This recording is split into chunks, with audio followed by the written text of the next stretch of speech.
नमस्कार, आप देख रहे हैं अमृत वर्षा न्यूज। आपका स्वागत है। कुढ़नी विधानसभा उपचुनाव में ओवैसी की पार्टी एआईएमआईएम ने अपने प्रत्याशी गुलाम मुर्तजा अंसारी को मैदान में उतार दिया है, जिससे महागठबंधन में बेचैनी बढ़ गई है। महागठबंधन के तरफ से मनोज कुशवाहा पूर्व विधायक मैदान में है, केदार गुप्ता पूर्व विधायक भाजपा की तरफ से मैदान में है।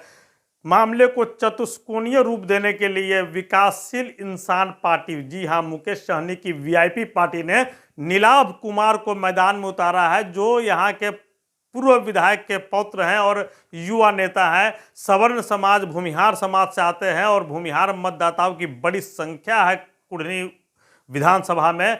लेकिन अभी भी चर्चा यही है कि एआईएमआईएम की जो प्रत्याशी हैं, अगर गोपालगंज की तरह यहाँ भी कुछ होता है तो फिर निश्चित तौर पे कुढ़नी के नतीजे चौंकाने वाले हो सकते हैं। लेकिन एक नई बहस छिड़ी हुई है कि गोपालगंज में एआईएमआईएम के प्रत्याशी अब्दुल सलाम को 12,000 से अधिक मत क्या शहाबुद्दीन के भूत के चलते मिल गए?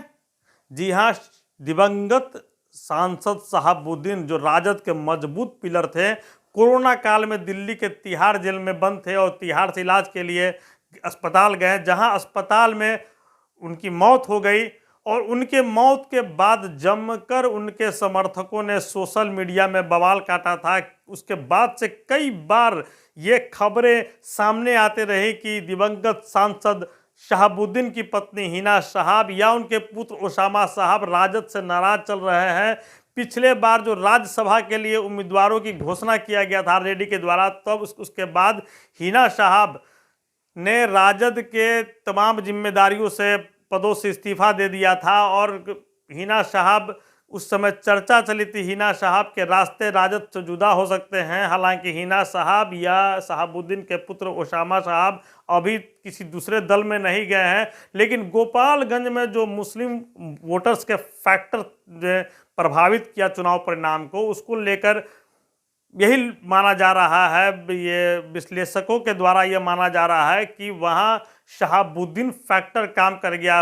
पूर्व सांसद शहाबुद्दीन, दिवंगत सांसद शहाबुद्दीन के परिजनों के अनदेखी, हिना साहब की अनदेखी वहां भारी पड़ गई। और कुढ़नी में भी ऐसा होने का अनुमान लगाया जा रहा है, क्योंकि शहाबुद्दीन अपने समाज में बेहद ज़्यादा रसूख रखते थे। बिहार के मुस्लिम मतदाता शहाबुद्दीन को अपना नेता मानते थे। कुछ एक को छोड़ दिया जाए तो मुसलमान में जितने युवा मतदाता थे वे सब पूरी तरह से शहाबुद्दीन से प्रभावित थे। शहाबुद्दीन लंबे अरसे तक जेल में रहे, लगातार उनकी पत्नी सिवान में हारती रही, लेकिन उनका प्रभाव अपने कौम में खत्म नहीं हुआ, जिसका नतीजा है कि अब मुस्लिम मतदाता पहले की तरह राजद को बढ़ चढ़ के वोटिंग नहीं कर रहे हैं। 2020 के विधानसभा के चुनाव में ओवैसी की पार्टी को 5 विधायक मिला और सीमांचल से एनडीए के उम्मीदवारों को सीटें आई, तो मतलब शहाबुद्दीन प्रकरण भारी पड़ता जा रहा है। पूर्व सांसद शहाबुद्दीन राजद अध्यक्ष लालू प्रसाद यादव के दाहिने हाथ माने जाते थे। लंबे समय तक पार्टी में रहे, पार्टी की सेवा करते रहे। जेल जाने के उपरांत भी कभी उन्होंने पार्टी छोड़ने की नहीं सोची। और 2014 में राजद में एक बड़ा टूट हो रहा था, जो एक राजद के बड़े मुस्लिम चेहरे के नेतृत्व में हो रहा था। उस टूट को रोकने में दिवंगत सांसद शहाबुद्दीन की क्या भूमिका थी, यह राजद के सभी पुराने नेता जानते हैं और खासकर मुस्लिम मतदाता बिहार के जानते हैं। लेकिन उनके जाने के बाद एक उम्मीद थी कि हिना शहाब को राजद सुप्रीमो लालू प्रसाद यादव के द्वारा राज्यसभा भेजा जाएगा। जमकर मांग भी उठी थी, लेकिन तभी मांगे दरकिनार कर दी गई। और तब से मुस्लिम वोटर्स जो है माय समीकरण के तहत चलने से कतराने लगे।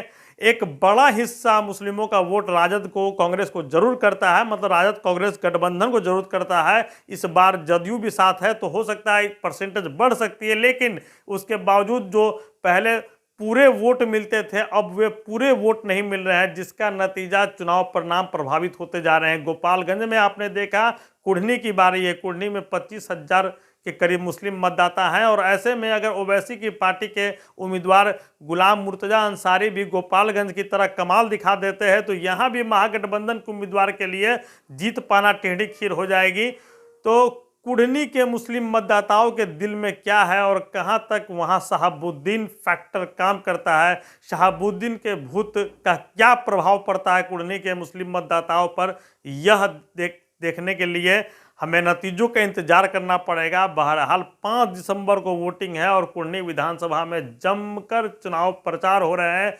भाजपा के प्रत्याशी केदार गुप्ता, जदयू के प्रत्याशी मनोज कुशवाहा, नीलाभ कुमार वीआईपी और गुलाम मुर्तजा अंसारी वीआईपी AIMIM सभी मेहनत कर रहे हैं। चारों तरफ से मामले को चतुष्कोणीय बनाया जा रहा है। हालांकि मुख्य मुकाबला महागठबंधन के उम्मीदवार और एनडीए के उम्मीदवार के बीच में है। हालांकि नीलाभ कुमार उसे त्रिकोणीय बनाने की पूरी कोशिश कर रहे हैं, लेकिन मुस्लिम मतदाताओं का मिजाज यह तय करेगा कि ऊंट किस करवट बैठेगी। आप देखते रहिए अमृत वर्षा न्यूज़। धन्यवाद।